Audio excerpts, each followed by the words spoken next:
ekene ọzọ Godwin Maduko ọzọ Chinugo na lọlọ David Maduko lọlọ ụwa dị mma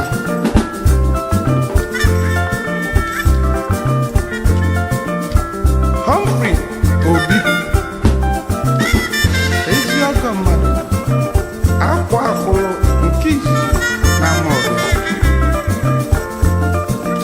na ada Francisca nọ n'elu Obi asampete nwanyị ọma obele nwa bịa nụọ ezi nwa ji ukwu n'ifenu onye ọma dịchanụ onye ọcha na ya ji oji bili DCC Charles Adimora Wagner ezigbo dị Cecilia Adimora CC Electric ọkụ oyibo nekezie na obele mmanụ si Ọnịcha ugbo ọmị ọkapue obele nwa gaba n'ihu omenazụ Valentine Mba na ezigbo nwunye obi aṅụle Mba na ezigbo nwanne ya nwoke nụ Isidọ Mba ọchị udo nwanyị onye ọma gaba n'ihu na nwanne ya ilotere ya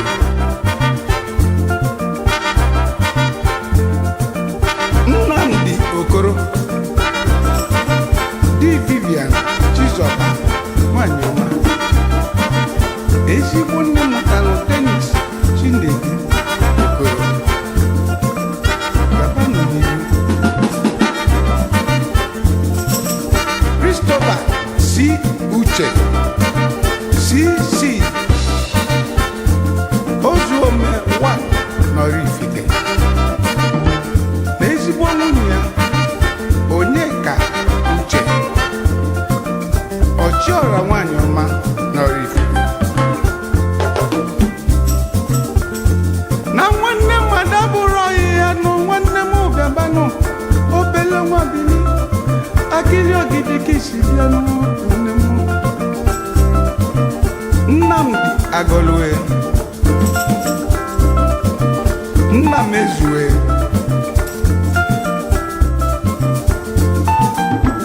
Nna Nkechi nwanyị ọma ezigbo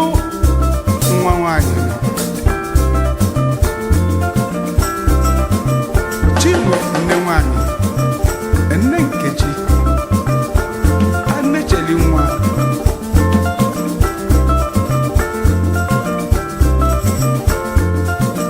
Tony Anyafụrụ nwa Titus Nwachukwu na Ogene Ogweji agha n'oge ugwu abụọ ezigbo dị Flora nwanyị ọma Odozi akụ nwanne igiligi na Nepa ezi nwanne mmadụ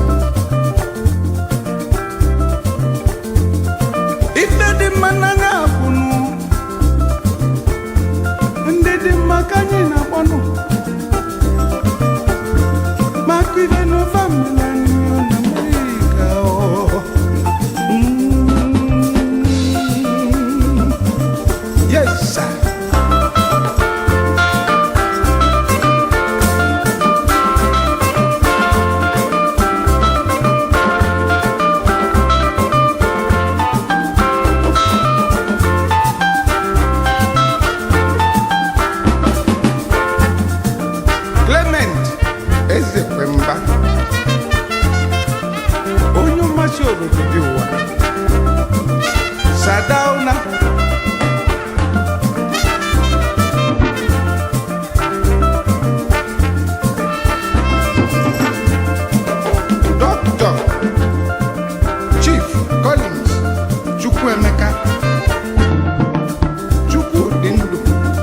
oke ihe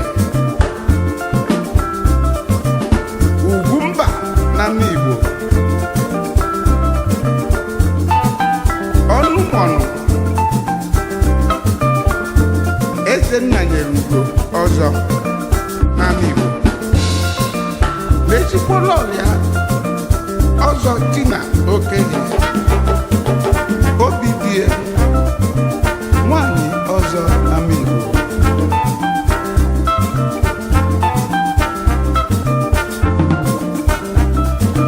Kimberly ume ibekwe gold merchant n'Igbo ekwulugara wa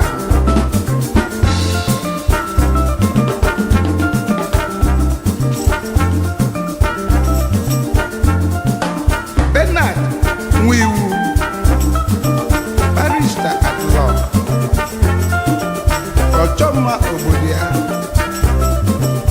ezi nwa Ignatius Nwiwu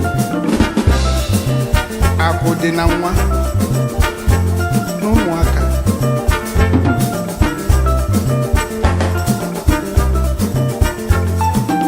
Santos eze Mbakwe eze ọpụtara ukwe ọchịagha tu na ụga ezi ọhịma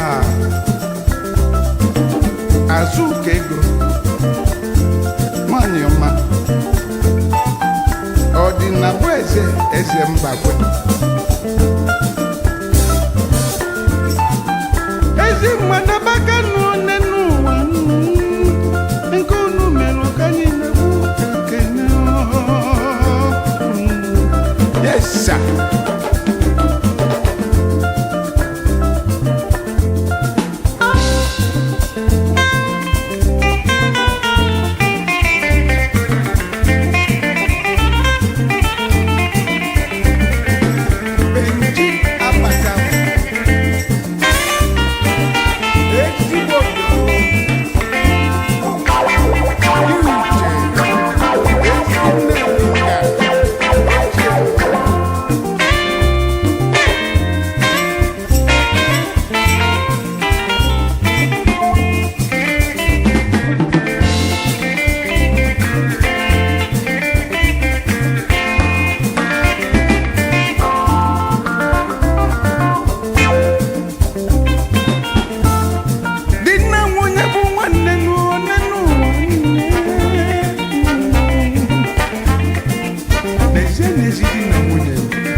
Yes, sir.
n'efu